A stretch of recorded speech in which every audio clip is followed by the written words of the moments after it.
Welcome back to commerce fellow classes. तो आज का हमारा टॉपिक है intellectual property rights in India. तो वो जो है बहुत ही ज़्यादा इंपॉर्टेंट टॉपिक है जो आपके बीकॉम, एमकॉम और यूजीसी नेट के लिए बेहद इंपॉर्टेंट है। तो इसमें हम फुल वीडियो कवर करने वाले हैं, मतलब सारे टॉपिक्स को अच्छे से कवर करने वाले हैं। इसके जितने भी टाइप्स होते हैं, उसके अंदर जो भी डिफिनेशंस आती है वो सब हम कवर करने वाले हैं। तो चलिए स्टार्ट करते हैं आज का सेशन। ठीक है, तो सबसे पहली बात आईपीआर क्या होती है। ठीक है, तो देखिए हम सब ना किसी चीज़ में एक क्रिएटिव होता है। ठीक है, बट प्रॉब्लम तब होती है ना जब हमारी मेहनत को कोई कॉपी करके ले जाता है। तो इसी प्रॉब्लम का सोल्यूशन लेकर के आया आपका आईपीआर इंडिया में। ठीक है, तो हम इसकी बात करते हैं कि मान लीजिए एक एग्जांपल आप सोचिए कि मान लीजिए आपने कोई एक आइडिया क्रिएट किया है, जैसे कोई ऐप या कोई सॉन्ग या किसी चीज़ का इन्वेंशन किया। ठीक है, और नेक्स्ट डे ही वो कॉपी हो गया। ठीक है, और उससे पे पैसा कमा रहा है वो।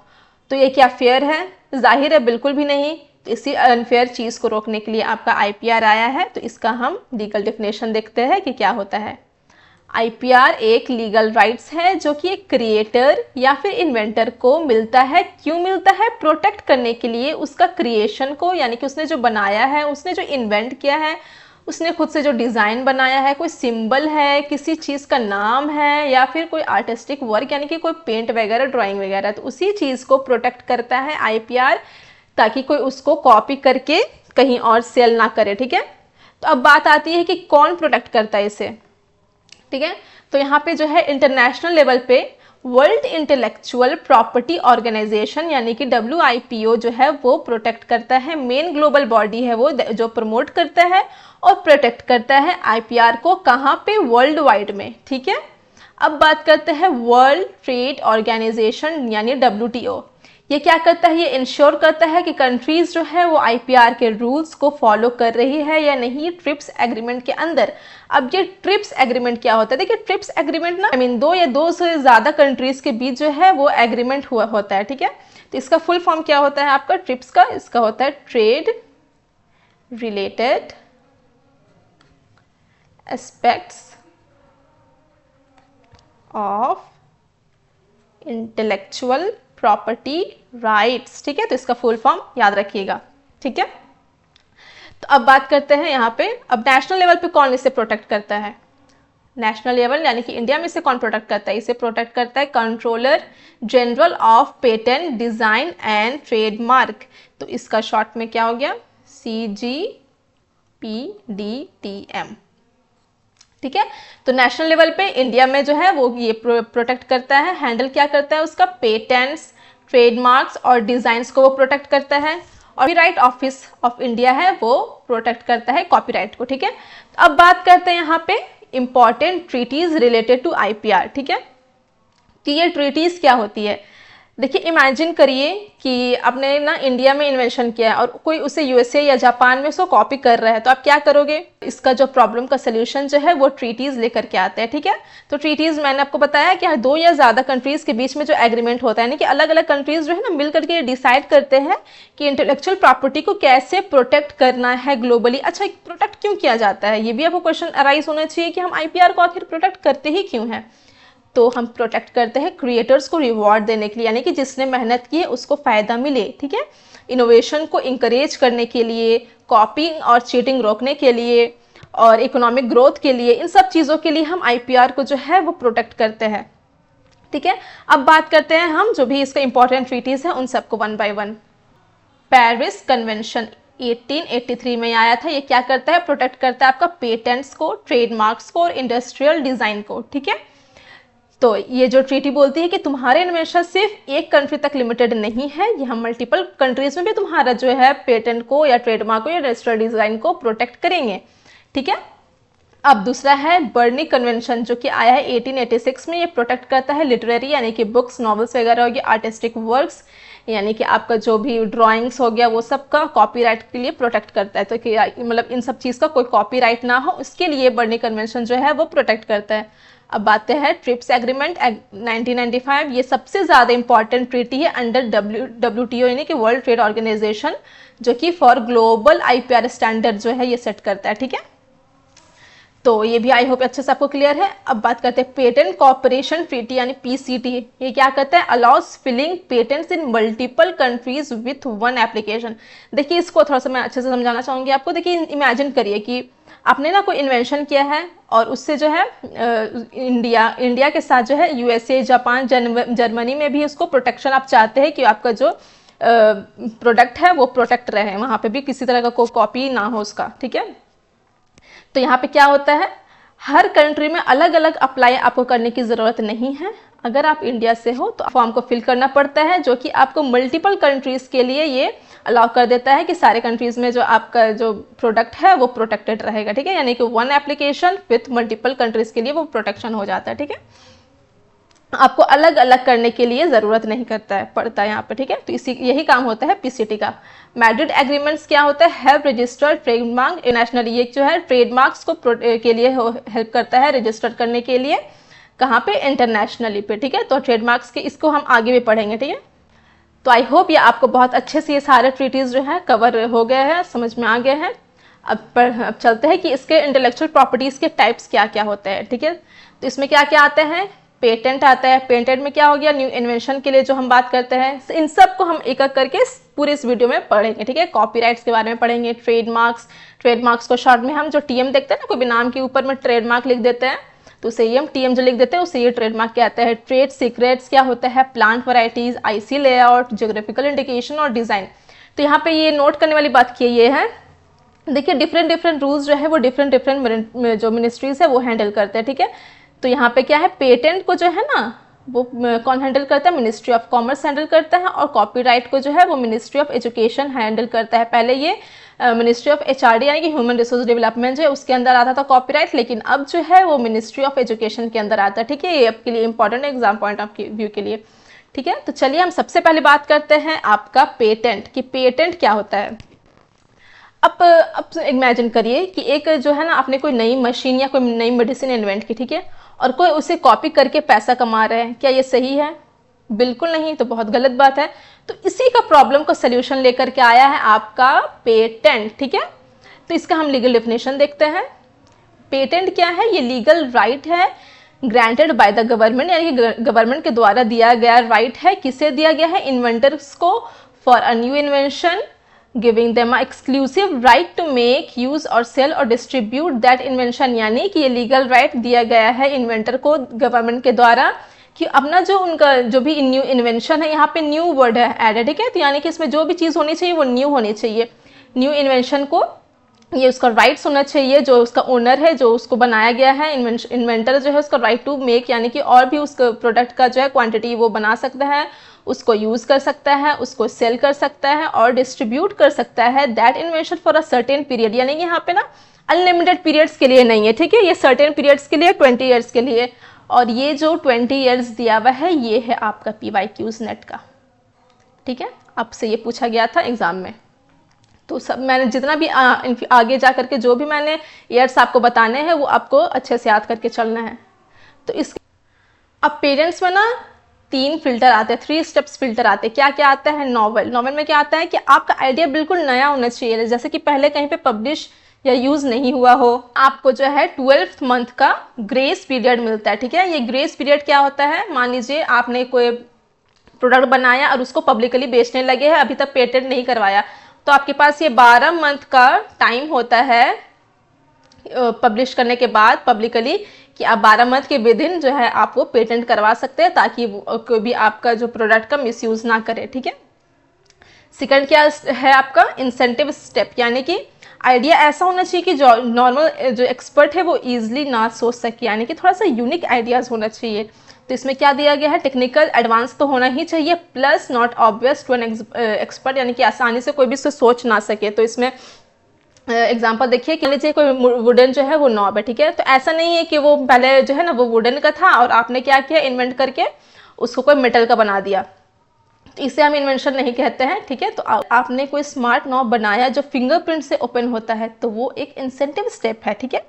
फिर हम आता है इंडस्ट्रियल एप्लीकेशन, यानी कि कैन इट बी मेड और यूज इन एन इंडस्ट्री, यानी कि इन्वेंशन का रियल लाइफ में यूज हो सके, ऐसा प्रोडक्ट बनाना है जो इंडस्ट्री में बन सके इजिली, ठीक है। मैंने आपको बता दिया कि 20 साल का जो है वो उसका वैलिडिटी होता है। अब बात करते हैं हम टाइमलाइन की। ये थोड़ा इंपॉर्टेंट है और थोड़ा सा इसको समझने की कोशिश करिएगा। तो देखिए, अगर पेटेंट अप्लाई कर दिया आपने तो मतलब ये नहीं हो जाता है कि आपने जो है आपका काम खत्म हो गया। तो पेटेंट के लिए भी तो अप्लाई करना पड़ता है। तो इसका एक प्रॉपर सिस्टम होता है, स्टेप होता है, आपको one by one each and every step को फॉलो करना पड़ता है। तो सबसे पहला स्टेप आपका होता है फिलिंग ऑफ पेटेंट, यानी कि जब हम अपना इन्वेंशन जो है सबमिट करते हैं तो ये हमारा जो है स्टार्टिंग पॉइंट होता है।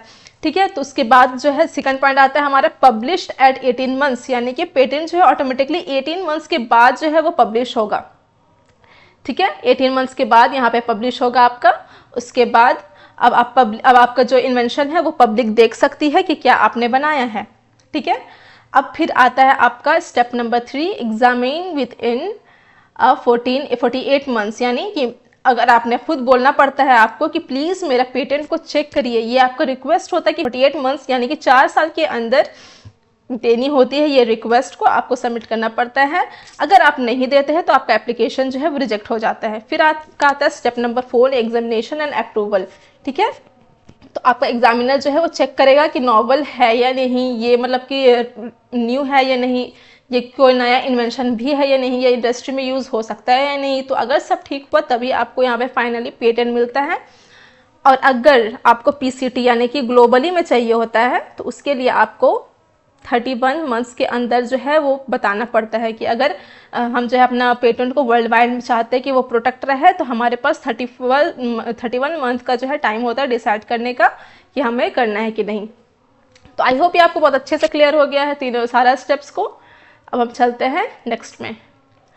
अब बात आती है कि क्या प्रोटेक्ट नहीं हो सकता है। तो यहाँ पे क्या है, आपको ये समझने वाली बात है कि सब कुछ जो है ना वो प्रोटेक्ट नहीं हो सकता। कुछ कुछ ऐसी भी चीज़ें हैं जो प्रोटेक्ट नहीं की जा सकती है, जिससे हम पेटेंट नहीं कर सकते हैं। तो क्या आता है हमारा मेंटल एक्ट एंड थ्योरीज, यानी कि जो हम कोई नेचुरल थिंग्स से जो हम मतलब डिस्कवर करते हैं, जो पहले से नेचर में एग्जिस्ट कर रही है, उसका अगर हम कोई खोज कर लेते हैं, या फिर एब्स्ट्रैक्ट थ्योरीज का हम कुछ खोज कर लेते हैं, मैथमेटिक्स एल्गोरिथम, कोई फार्मूला अगर हम इन्वेंट कर रहे हैं, तो ये सब जो है ये पेटेंट नहीं होता है। कोई बिजनेस मेथड कर रहे हैं, ये सब जो है पेटेंट नहीं होता है। तो आपको कौन कौन सा नहीं होता इस सबको बहुत अच्छे से याद करना है, क्योंकि एग्जाम में पूछ लिया जाता है। फिर आता है नेचर एंड एग्रीकल्चर, जो है प्लांट और एनिमल्स जो है ये पेटेंट नहीं होते हैं। लेकिन लेकिन लेकिन यहाँ पे माइक्रो ऑर्गेनिजम्स जो है वो पेटेंट हो सकते हैं। अगर आपने कोई लैब में माइक्रो ऑर्गेनिजम्स की खोज की है कि हाँ ऐसा कोई न्यू टाइप का माइक्रो ऑर्गेनिज्म पाया जाता है, तो वो आपका पेटेंट हो सकता है।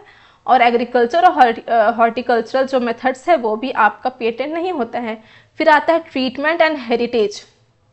अब ट्रीटमेंट और हेरिटेज क्या होता है, जैसे कोई सर्जिकल मेथड्स, यानी कि आपने कोई मेडिकल लाइन में कोई नया टाइप का सर्जरी जो है उसका खोज किया कि इस टाइप से भी ये ऑपरेशंस हो सकते हैं, ये सर्जरी हो सकती है किसी ह्यूमंस का। या फिर कोई ट्रेडिशनल जो नॉलेज, जैसे कि पहले के ज़माने में होता था ना कि किसी को चोट लग रही है तो वहाँ पे हल्दी लगा लेते थे हम, तो वो सब भी जो है वो पेटेंट नहीं हो सकती है। तो यहाँ पे समझने वाली बात ये है कि क्या क्या पेटेंट नहीं हो सकती है। तो आपका जो नेचुरल जो थिंग्स है वो, प्लस जो पहले से जो है अर्थ में एग्जिस्ट कर रही है कि नोन और एब्स्ट्रैक्ट, ठीक है, ये सब जो है आपका पेटेंट नहीं हो सकती है। तो इस इक्वेशन को आप याद करिएगा, आपके एग्जाम में आपको ये समझने में आसानी होगी, ठीक है, याद करने में आसानी होगी। तो आई होप ये आपको बहुत अच्छे से क्लियर है, ठीक है। अब हम चलते हैं हमारे नेक्स्ट पार्ट में। अब एक देख लेते हैं पॉप क्विज। तो क्विज क्या है, Rahul discover a new and rare species of medicinal mushroom, यानी कि राहुल जो है वो कोई नया टाइप का स्पीसीज का खोज करता है, मशरूम का जो है खोज करता है, जो कि हिमालय में ग्रो कर रहा था। तो क्या ये पेटेंट हो सकता है, सोचिए। नहीं हो सकता है। क्यों नहीं हो सकता है, क्योंकि ये लिविंग थिंग्स है, यानी ये पहली बात तो ये लिविंग थिंग है और ये पहले से नेचर में अकर कर रही है। तो ये जो है सेक्शन 3 में ये एक्सक्लूडेड है, यानी कि लिविंग थिंग्स को हम पेटेंट नहीं कर सकते हैं। तो ये कोई नया टाइप का इन्वेंशन नहीं है, पहले से अकर हो रहा था नेचर में, बस उसको आपने देखा है और उसको पकड़ के लाया है कि देखिए मैंने ये न्यू टाइप का मशरूम देखा है। तो ये जो है आपका पेटेंट नहीं हो सकता, ठीक है। तो आई होप ये आपको बहुत अच्छे से क्लियर है। अब बात करते हैं हमारा मोस्ट इंपॉर्टेंट पार्ट, कॉपीराइट। तो अगर आप ये सोच सकते हैं कि मान लीजिए आपने कोई यूट्यूब जो है ना वीडियो अपलोड किया हो, ठीक है, और किसी ने उसे कॉपी करके अपने चैनल पर डाल दिया, तो कैसा लगेगा आपको, बहुत बुरा लगेगा। तो इसी का प्रॉब्लम सॉल्यूशन लेकर के आता है आपका कॉपीराइट एक्ट 1957। आइए देखते हैं कि ये कहता क्या है। कॉपीराइट एक लीगल राइट है गिवन टू द क्रिएटर, जो कि क्रिएटर को मिलता है, ऑफ ओरिजिनल लिटरेरी यानी कि जो ओरिजिनल बुक्स वगैरह जो लिखते हैं उन लोग को मिलता है। आर्टिस्टिक्स यानी जो आर्ट ड्राइंग्स जो हो गया उन लोगों को। म्यूजिकल यानी कि जिसने कोई सॉन्ग लिखा है, खुद से म्यूजिक बनाई है, खुद से लिरिक्स लिखी है, खुद से ड्रामेटिकल वर्क्स जो किया है, फिल्म बनाया है, जो उसको एक राइट्स देता है उसको यूज़ करने का, रिप्रोड्यूस करने का, पब्लिश करने का और डिस्ट्रीब्यूट करने का अपना वर्क को। ठीक है, तो हम इसमें क्या समझते हैं, कॉपीराइट जो है वो ओरिजिनल क्रिएटर को प्रोटेक्ट करता है उसके लिटरेसी, आर्टिस्टिक, म्यूजिकल और ड्रामिकल वर्क्स को प्रोटेक्ट करने के लिए, ताकि फर्दर उसका कोई कॉपी करके खुद पैसा ना कमाए। जो उसका जो ओनर है, जो इसका इन्वेंटर है, तो उसको जो है इस चीज़ का राइट मिलता है कि वो अपना वर्क्स को रिप्रोड्यूस, पब्लिश और यूज़ कर सकता है। ठीक है, तो आई होप ये आपको बहुत अच्छे से समझ में आ गया। तो सेक्शन 3 में क्या आता है, work in which copyright exist, कौन कौन से वर्क में कॉपीराइट जो है वो एग्जिस्ट करती है। तो क्या है, ओरिजिनल लिटरेरी होना चाहिए, ड्रामेटिक होना चाहिए, यानी कि फिल्म जो वगैरह जो है उन सब का जो है प्रोटेक्ट एग्जिस्ट करता है कॉपीराइट के अंदर, ये सब इंक्लूडेड होते हैं। म्यूजिक होती है, आर्टिस्टिक वर्क होती है, सॉफ्टवेयर, अच्छा यहाँ पे ध्यान रखने वाली बात है, सॉफ्टवेयर भी एक कोड की तरह होता है, तो इसका भी प्रोटेक्शन होता है। सिनेमेटोग्राफी फिल्म्स होती हैं और इवन साउंड रिकॉर्डर्स भी होते हैं, इसके अंदर आते हैं। किसके अंदर आते हैं, सेक्शन 13 के अंदर आते हैं। ठीक है, तो आई होप ये भी आपको बहुत अच्छे से क्लियर है इसके डेफिनेशंस को। अब बात करते हैं कॉपीराइट द क्रिएटर द यानी कि किस को ये प्रोटेक्ट करता है। तो इसके अंदर क्या क्या कवर आता है मैंने तो आपको बहुत अच्छे से भी बता दिया। ठीक है, और यहाँ पे देखने वाली बात यह है कि प्रोटेक्ट एक्सप्रेशन नॉट आइडियाज, यानी कि इसको कि हम समझते हैं इस तरह से कि अगर हमारे दिमाग में किसी तरह का आइडिया है, ठीक है, तो वो उसे प्रोटेक्ट नहीं करता है जब तक आप उसको इम्प्लीमेंट नहीं करते हैं। तो इसमें क्या क्या कवर आता है, लिटरेरी यानी कि आपका कोई बुक्स, नॉवेल्स हो गया, वो सबको प्रोटेक्ट करता है। कोई उसको जो है दोबारा कॉपी करके अपना नाम से बेच ना दे, उसकी वजह से पैसा ना कमाए, तो इस चीज़ के लिए कॉपीराइट ये प्रोटेक्ट करता है। ड्रामेटिक यानी कि कोई मूवी आपका ड्रामास आपने बनाया है, कोई म्यूजिक के लिरिक्स लिखा है, आर्टिस्टिक वर्क किया है, फिल्म बनाया, या फिर इवन अगर आपने कोई साउंड रिकॉर्डिंग किया है, तो उस सब चीज़ों के लिए भी कॉपीराइट जो है वो प्रोटेक्ट करता है आपको। अगर कोई आपका चीज़ को मिसयूज करता है तो उस पर जो है कानूनी कार्रवाई होगी। इसका क्या होता है, टाइम पीरियड, ड्यूरेशन क्या होता है, लाइफ ऑफ ऑथर यानी कि ऑथर की जब तक की जिंदगी है, प्लस जो अगर उसका डेथ हो गया है तो उसके अगले 60 सालों तक जो है आपको कॉपीराइट का वैलिडेशन रहता है। इसके 3 रूल आते हैं यहाँ पे। क्या है कि पहला रूल यह है कि software is legally a literary work, यानी कि सॉफ्टवेयर को भी यहाँ पे प्रोटेक्ट करने की बात होती है। दूसरा क्या आता है कि इसको कौन जो है ओन करता है। अगर आपने खुद बनाया है कोई प्रोडक्ट को तो उसके ओनर आप होंगे, आप कॉपीराइट क्लेम कर सकते हैं अगर कोई मिसयूज करता है। लेकिन अगर आप किसी कंपनी के अंदर एम्प्लॉय है और आपने कोई न्यू चीज इन्वेंट की है तो आप उस पर कॉपीराइट जो है वो नहीं क्लेम कर सकते। कौन कर सकता है, वो कंपनी कर सकता है जिसके अंडर आप एम्प्लॉय है। थर्ड रूल आता है डिपॉजिट कोड सेफली, यानी कि अगर आपका जो कोई भी वर्क है 1000 कोड का है मान लीजिए, तो आपको जरूरी नहीं है कि पूरा 1000 आप सबमिट करिएगा उसका कॉपीराइट से प्रोटेक्शन के लिए। आप चाहे तो 100 जो है उसका लाइन कोड जो है वो भेज करके भी, सबमिट करके भी आप कॉपीराइट जो है वो अपना ले सकते हैं कि आपका कोई भी उसको कॉपी या फिर मिसयूज ना करे इन फ्यूचर। तो आई होप ये आपको बहुत अच्छे से क्लियर क्या है। अब आता है ट्रेडमार्क्स। ट्रेडमार्क्स क्या होती है, द ब्रांड आइडेंटिफायर, यानी समझिए बात को, एप्पल देखते हैं, हम बाइट किया हुआ एप्पल देखते हैं तो हमें एकदम डायरेक्ट हमारे ध्यान में आता है अरे ये तो आईफोन का लोगो है। तो हम किस तरह से उसको पहचानते हैं, यही एक मैजिक होता है ट्रेडमार्क को, जो हमारे लोगोस को प्रोटेक्ट करता है। समझे, तो ट्रेडमार्क क्या होता है, ये एक साइन, सिंबल, नेम होता है जो किसी प्रोडक्ट या सर्विस को दूसरों से जो है ना वो अलग बनाता है, उसकी अपनी पहचान होती है। ठीक है, तो ये क्या क्या प्रोटेक्ट करता है, ये वर्ड्स को प्रोटेक्ट करता है, लोगोस को प्रोटेक्ट करता है, कोई 3D शेप है उसको प्रोटेक्ट करता है, और कलर कॉम्बिनेशंस को प्रोटेक्ट करता है। और इसका पर्पस क्या होता है, प्रिवेंट कस्टमर कंफ्यूजन, है कि कंज्यूमर के बीच में जो है अगर ये कंफ्यूजन जो क्रिएट ना हो सिमिलर प्रोडक्ट्स का। यानी कि देखिए बहुत बार क्या होता है कि एडिडास का आप शूज तो देखे ही होंगे, है ना, आता है मार्केट में। अब बहुत सारी कंपनीज जो है उसका कॉपी करने की कोशिश करती है, तो बहुत सारा ना आपने एबीबास भी देखा होगा, एबीबास करके भी जो है शूज बना देता है। तो क्या होता है, जो थोड़ा कम पढ़े लिखे रहते हैं तो एडिडास को एबीबास बोल करके उस कस्टमर को भेज देते हैं।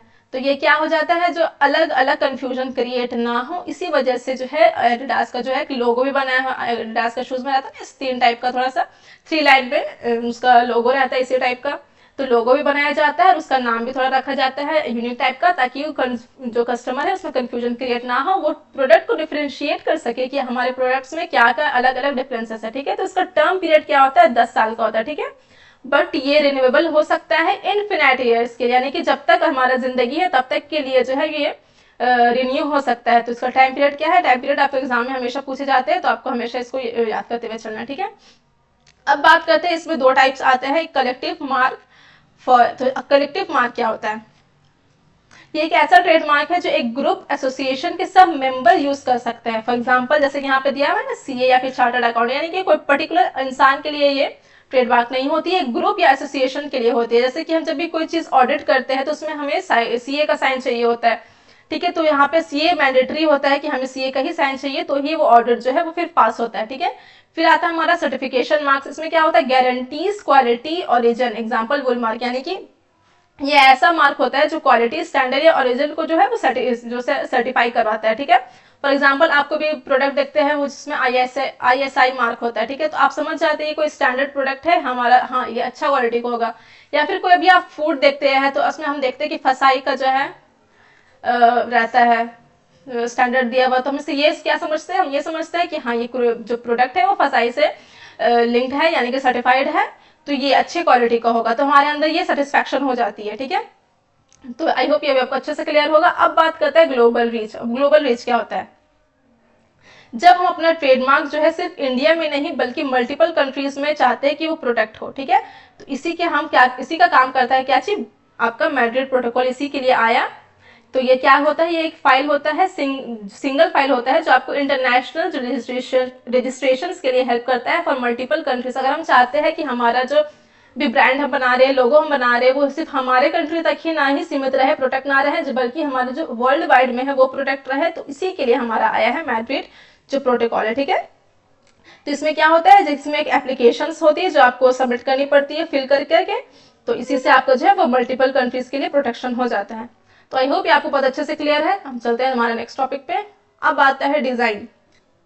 अब डिजाइन क्या होता है, अब मान लीजिए कि सेम काम करने वाला दो प्रोडक्ट्स हो, ठीक है, लेकिन एक ज्यादा स्टाइलिश है और अट्रैक्टिव दिखे, तो आप कौन सा उसको पसंद करोगे, तो जाहिर है जो ज्यादा अट्रैक्टिव और दिख रहा है तो उसे ही हम उसको चूज करेंगे।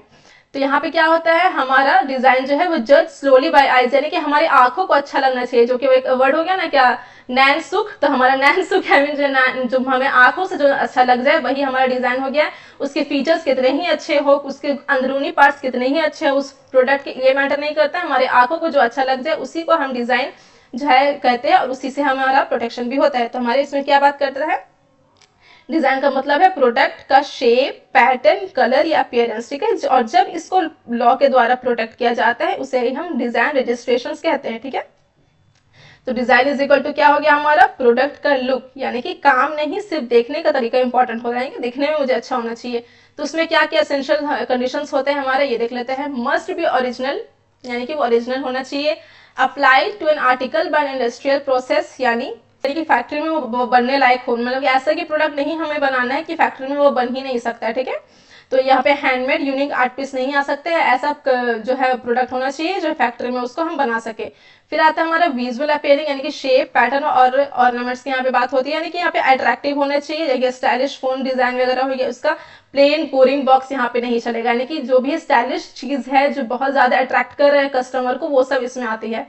तो इसमें क्या क्या नहीं आती है उसकी हम बात करते हैं। नो मैकेनिकल और फंक्शनल फीचर्स, यानी कि ये काम कैसे करता है वो हमारे लिए इंपॉर्टेंट नहीं है, ये दिखने में कैसा है ये हमारे लिए इंपॉर्टेंट है भाई।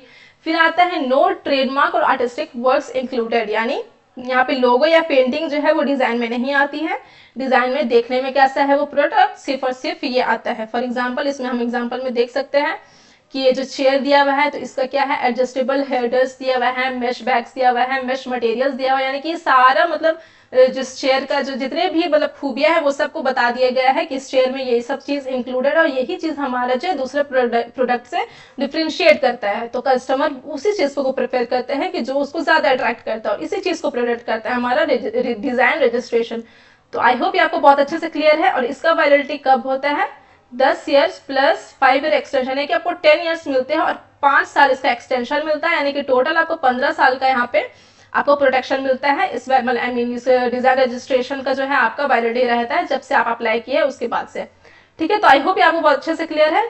अब हम बात करते हैं ज्योग्राफिकल इंडिकेशन, GIS यानी कि रूटेड इन ओरिजिन। अब बात ये बताइए कि आपने दार्जिलिंग टी का तो नाम सुना ही होगा, बहुत ही ज्यादा फेमस है। कहाँ होता है? दार्जिलिंग में होता है। तो दार्जिलिंग टी और नॉर्मल जो टी होती है उन दोनों में क्या डिफरेंस होती है? तो इसमें हम बात करते हैं 3 मेजर डिफरेंस की। एक तो बात करते हैं उसका टेस्ट का, प्लस उसका जो क्वालिटी होती है उसका, प्लस जो उसका नेम है, यानी कि दार्जिलिंग टी। हमारा नेम ही सुनकर दार्जिलिंग टी सुनते कि वाह दार्जिलिंग टी है तो बहुत अच्छा टेस्ट होगा इसका। तो इसका नाम से ही हमें लगता है कि हाँ इसका अच्छा टेस्ट होगा, अच्छा क्वालिटी होगा। तो इसी का हम बात करते हैं ज्योग्राफिकल इंडिकेशंस में, और इसी स्पेसिफिक आइडेंटिटी को प्रोटेक्ट करता है हमारा ज्योग्राफिकल इंडिकेशंस। तो इसी को प्रोटेक्ट करने के लिए हमारा आया है। तो इसका कोर कंसेप्ट क्या है?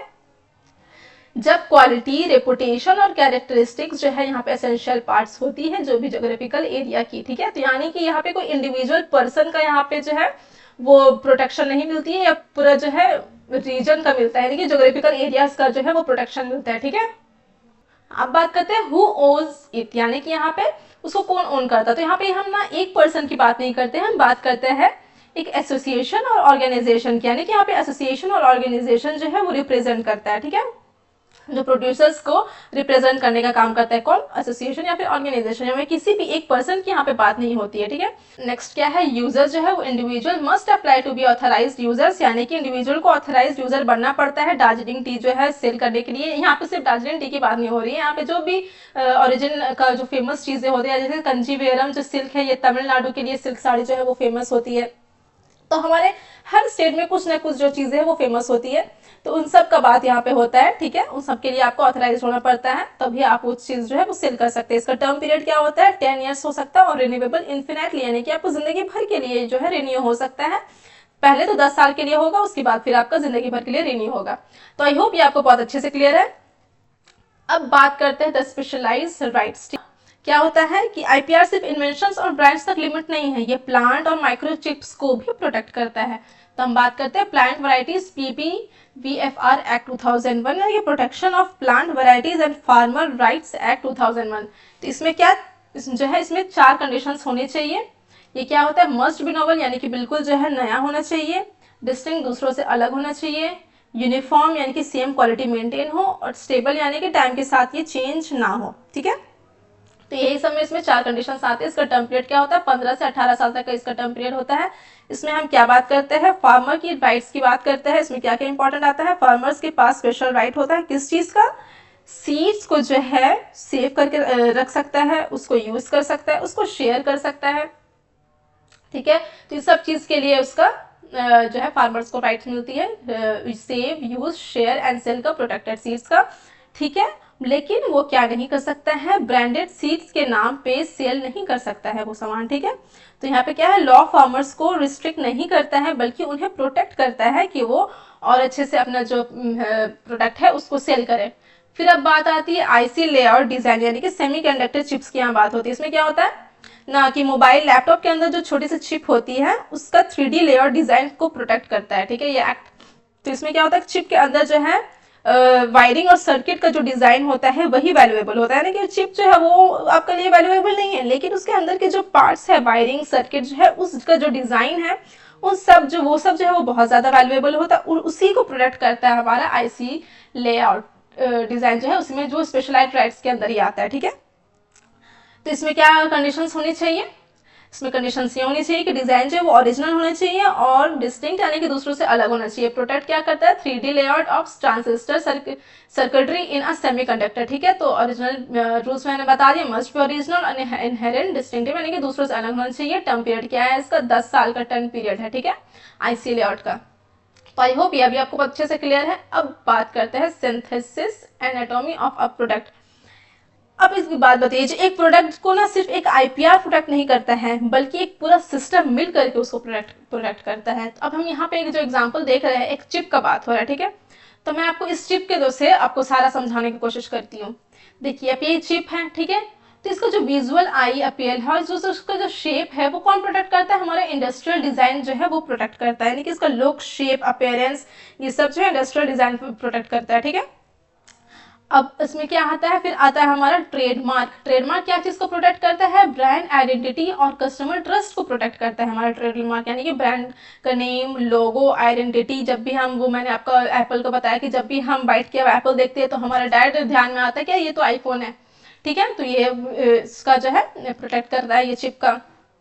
अब बात करते हैं कॉपीराइट का। कॉपीराइट क्या प्रोटेक्ट इसमें कर रहा है, software and OS as a literary work, यानी कि इस चिप के अंदर जो सॉफ्टवेयर और ओएस यानी कि ऑपरेटिंग सिस्टम डाला हुआ है उसका इसमें प्रोटेक्ट करता है। फिर प्रोटेक्ट करता है हमारा पेटेंट्स भी इसमें आ जाएगा आपका। पेटेंट क्या प्रोटेक्ट करता है, हमारा नॉवेल यानी कि कोई नई चीज जो हमने इसमें डाली है वो वायरलेस ट्रांसमिशन मेथड जो है अगर हमने इसमें डाला है तो वो जो है प्रोटेक्ट करता है। न्यू टेक्नोलॉजी, इनोवेशन, फीचर जो है वो सब जो है हमें, हमारा जो है प्रोटेक्ट, पेटेंट जो है वो प्रोटेक्ट करता है। एग्जाम्पल में क्या आ जाए कि हमारा जो फोन है ना वो बहुत ज़्यादा फास्ट चार्जिंग टेक्नोलॉजी है, हमारा कैमरा में बहुत ज़्यादा न्यू टाइप का टेक्नोलॉजी डाला हुआ है, ठीक है। इन सबको जो है वो पेटेंट जो है प्रोटेक्ट करता है, वो पेटेंट के अंदर आता है। आईसी लेयर डिजाइन के अंदर क्या आता है, अगर हमारा कोई 3D शेप में है, क्लिप का जो 3D स्ट्रक्चर है उस चीज को जो है आईसी लेआउट डिजाइन प्रोटेक्ट करता है, ठीक है। तो आई होप ये आपको बहुत अच्छे से क्लियर है। अब हमारा चलते हैं, लास्ट पार्ट हो गया हमारा आईपीआर जो है खत्म। तो आई होप आपको सारा टॉपिक जो है वो बहुत अच्छे से समझ में आ गया है, और ये है हमारा चीट शीट, यानी कि पूरा जितना भी हमने पढ़ा है उन सबका समरी, ठीक है। तो पेटेंट में क्या आता है, व्हाट इट प्रोटेक्ट्स, इसमें क्या चीज की प्रोटेक्शन की बात होती है, नॉवेल की प्रोटेक्शन की बात होती है, यानी कि न्यू चीज होनी चाहिए, इन्वेंटिव फंक्शनल होना चाहिए, प्रोडक्ट और प्रोसेस उसमें होना चाहिए, इसमें सिर्फ और सिर्फ न्यू चीज की बात होती है, मतलब होती है इसके अंदर में प्रोडक्ट उसकी चीज की मिलती है आपको। ड्यूरेशन क्या होता है आपका, 20 साल का ड्यूरेशन होता है, for example a new Bluetooth technology. फिर हमारा बात आता है कॉपीराइट। कॉपीराइट में किस चीज की प्रोटेक्शन की बात होती है, ओरिजिनलिटी की इसमें बात होती है, कि एक्सप्रेशन आर्ट की बात होती है, लिटरेचर, सॉफ्टवेयर, इन सब की बात होती है। इसका टाइम पीरियड क्या है, जो ऑथर उसका लाइफ प्लस एक्सटेंडेड 60 ईयर्स की। इसमें एग्जाम्पल क्या हो गया, सोर्स कोड, यानी कि कोई भी चीज का कोड। अब बात करते हैं ट्रेडमार्क यानी कि टीएम की। इसमें क्या चीज की प्रोडक्शन की बात होती है, ब्रांड आइडेंटिफाई यानी कि लोगोस और वर्ड्स की यहाँ पे बात होती है। इसमें टाइम पीरियड्स क्या है, इसका वैलिडिटी ड्यूरेशन क्या होता है, 10 ईयर्स प्लस रिन्यूएबल फॉरएवर, यानी कि जिंदगी भर की यहाँ पे वैलिडिटी मिलती है आपको 10 साल के बाद। इसमें एग्जांपल मैंने आपको दिया था एप्पल लोगो का। फिर हमारा बात आता है डिजाइन। इसमें क्या आता है, विजुअल अपीयरेंस। इसमें आता है शेप, यानी कि जो भी डिजाइन का जो शेप है उसका हम यहाँ पे बात करते हैं, उसके फंक्शंस की बात नहीं करते, यानी कि उसमें क्या क्या खूबियां है उसकी हम यहाँ बात नहीं करते हैं। डिजाइन में हम ये बात करते हैं कि हमारे देखने में वो प्रोडक्ट जो है वो कैसा है। इसका जो वैलिडेशन आपका आता है वो 15 ईयर्स का आता है, 10 + 5 ईयर्स यानी कि 15 ईयर्स किसमें आता है। यहाँ पे एग्जाम्पल है आपका कोका कोला का बॉटल का शेप।